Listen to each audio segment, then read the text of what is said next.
Namo Buddhaya. If you were to choose one book for the rest of your life and to keep it with you and carry around wherever you go, what book would you choose? Well, for me, it is this book. This book has literally changed my life in many ways.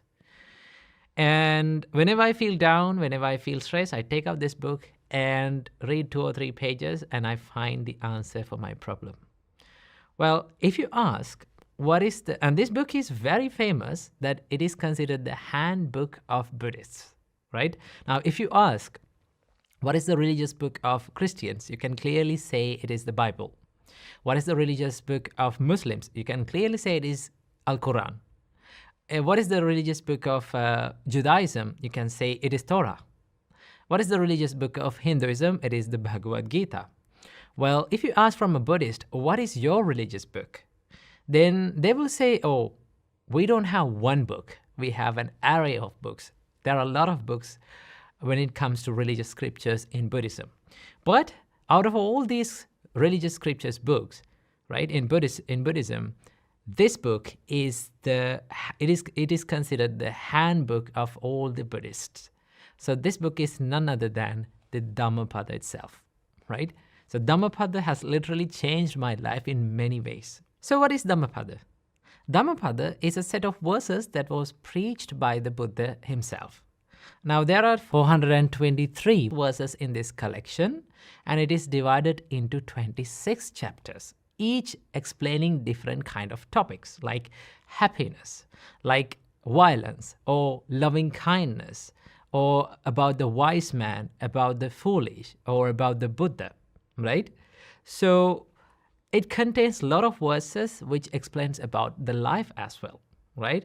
And I would recommend that whenever you feel down, whenever you feel stressed, if you have this Dhammapada book with you, you can take it out and read 2 or 3 pages, and I'm pretty sure that you will find the answer for your problem, right?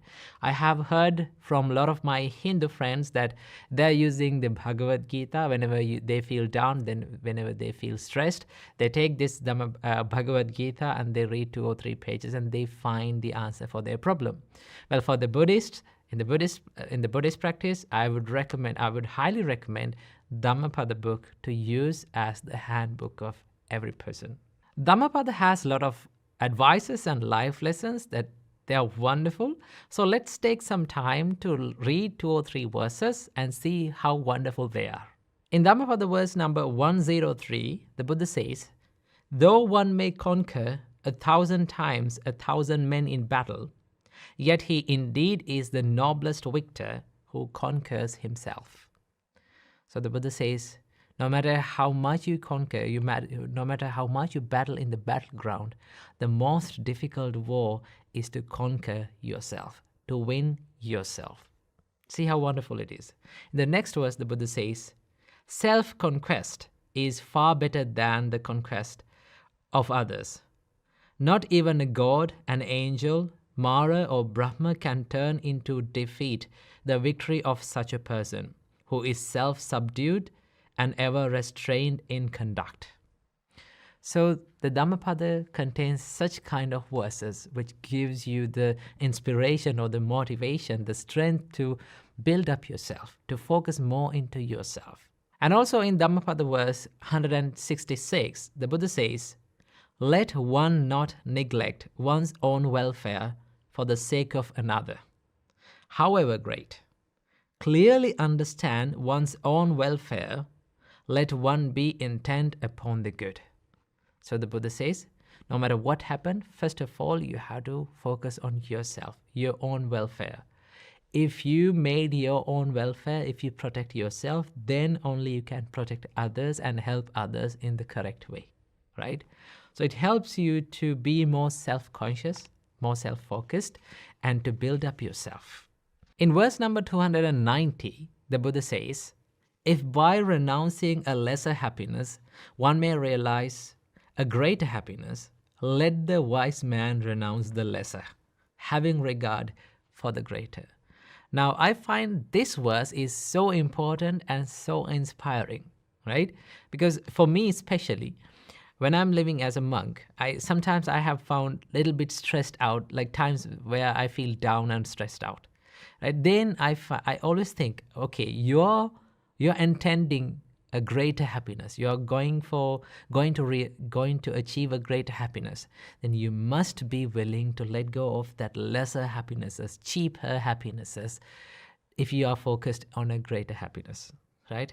In the same way, for the normal life, it's the same way, right? If someone is working towards a greater happiness or a greater goal in his life, then he or she has to let go of that cheaper happinesses, that daily cheaper happinesses that keeps that person away from achieving that greater happiness, right? So Dhammapada contains such valuable and inspiring life lessons, advices. So I invite all of you to take this book, buy this book, or maybe find this book and read it, right? So I will link down below all the links that you need to read this book. You may find some PDFs. You may find some online links that I will provide some online links that you can read. And also, if you are willing to buy the book, right, buy the hard book, I will link down some links for that you can buy the book online, right? So when it comes to Dhammapada, there are lots of translations. But the translations that I would recommend is, the first translation is by Venerable Acharya Buddha Rakkhita, right? This translation is very good and very precise. It contains very high level of English, but it is very precise, right?